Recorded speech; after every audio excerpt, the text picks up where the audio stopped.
Next quote is, if you are born poor it's not your mistake, but if you die poor it's your mistake.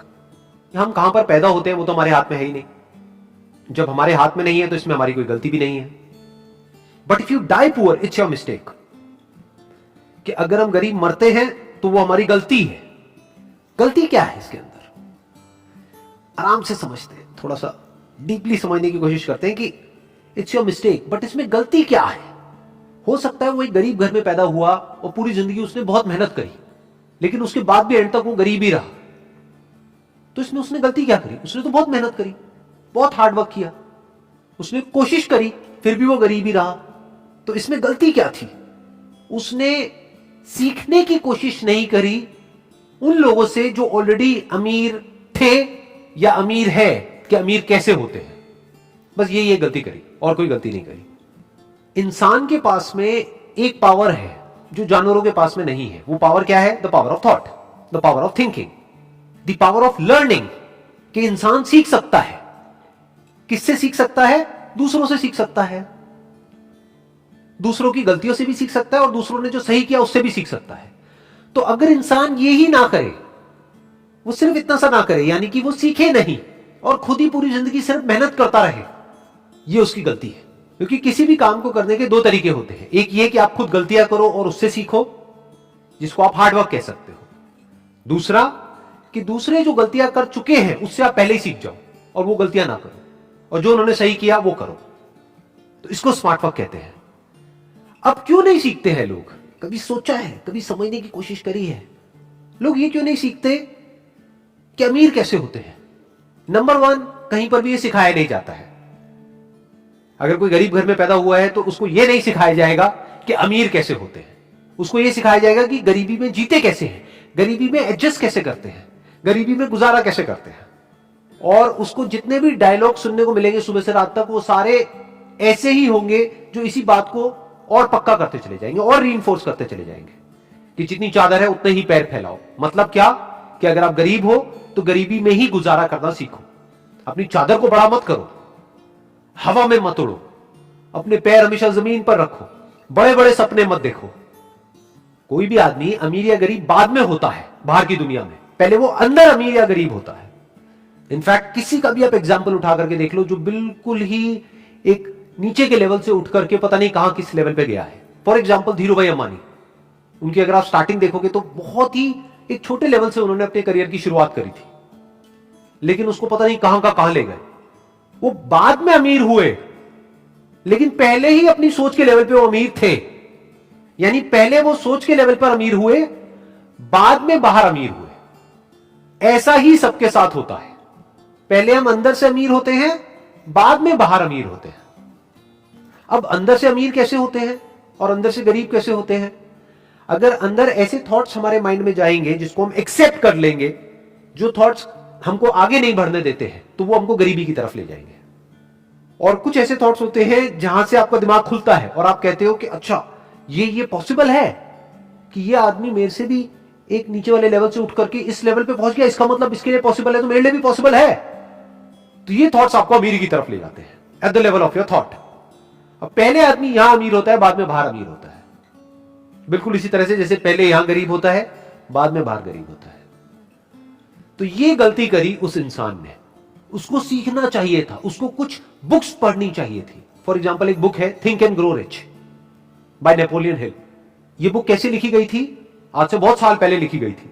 जो author है वो गए और जा करके मिले ऐसे बहुत सारे लोगों से जिन्होंने कुछ एक्स्ट्राऑर्डिनरी लाइफ में अचीव किया है, और उन सबके अंदर कुछ कॉमन ट्रेड्स को नोटिस किया, कुछ ऐसी बातें नोट करी जो हर उस इंसान में थी जो गरीब से अमीर हुआ, और वो सब जो सीखा उसको उस बुक में उतार दिया।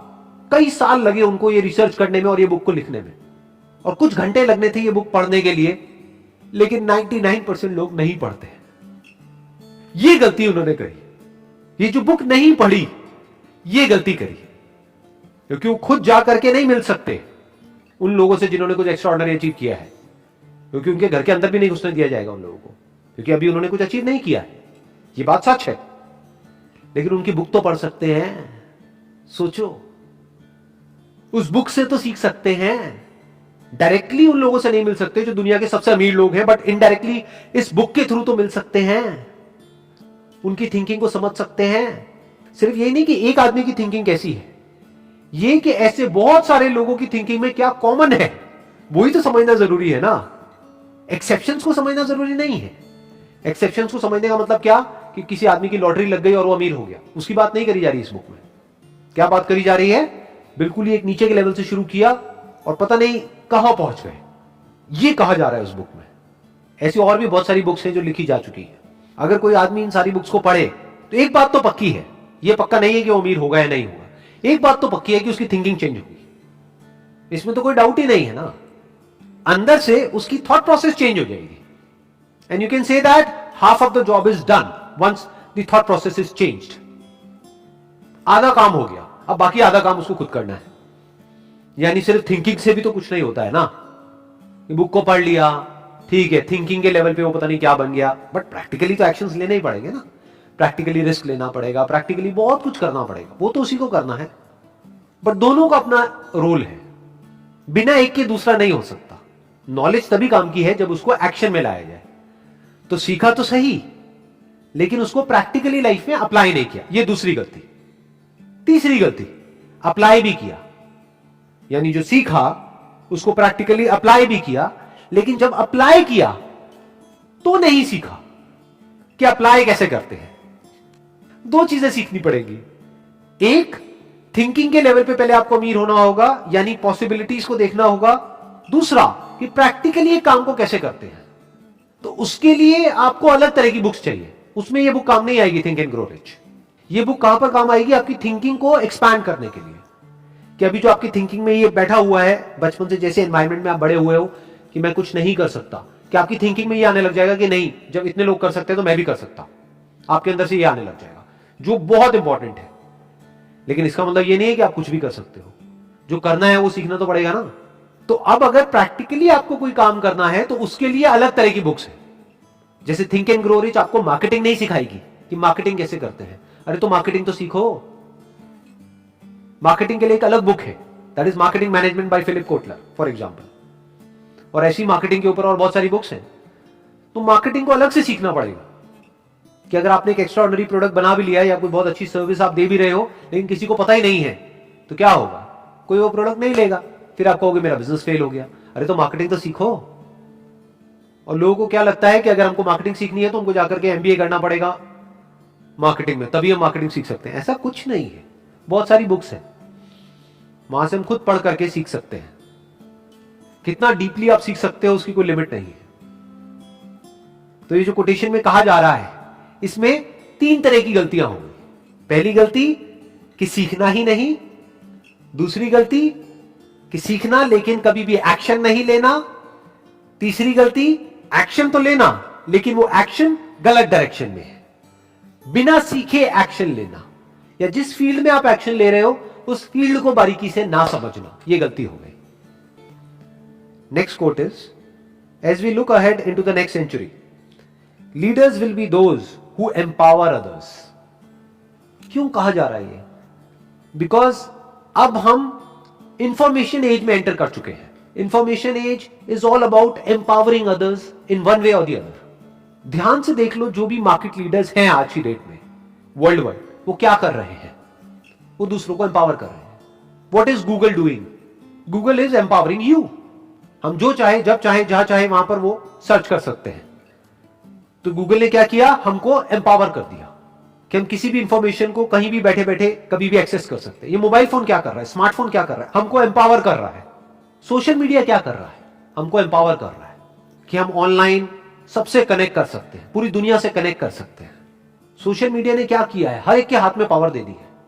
कोई भी अब बैठे बैठे कहीं से भी मोबाइल में कुछ भी रिकॉर्ड करके अपनी बात को कह सकता है पूरी दुनिया से। तो एक वे में क्या किया सोशल मीडिया ने? एम्पावर कर दिया हर इंडिविजुअल को, सिर्फ कुछ इंडिविजुअल्स को नहीं। आज से 100 साल पीछे अगर हम चले जाए तो लीडर का मतलब क्या था? जिसके पास में पावर हो, और सिर्फ कुछ लोगों के हाथ में वो पावर थी, बाकी लोग पावरलेस थे। आज हर एक के हाथ में पावर है, हर एक के हाथ में मोबाइल फोन है।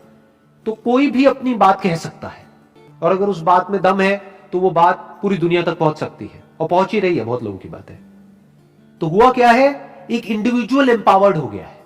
आज सिर्फ कुछ सिलेक्टेड लोग नहीं जिनके हाथ में पावर हो, हर एक के हाथ में पावर है। तो इस इंफॉर्मेशन एज में क्या किया जा रहा है, एम्पावर किया जा रहा है लोगों को। पहले के टाइम में क्या होता था कि ये कंपनी है, अब आप अपने आप को बदलो अगर आपको उसके प्रोडक्ट को यूज करना है तो।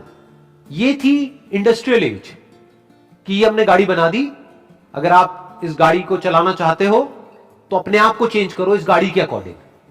वो गाड़ी को उस पर्सन के अकॉर्डिंग चेंज नहीं करेंगे।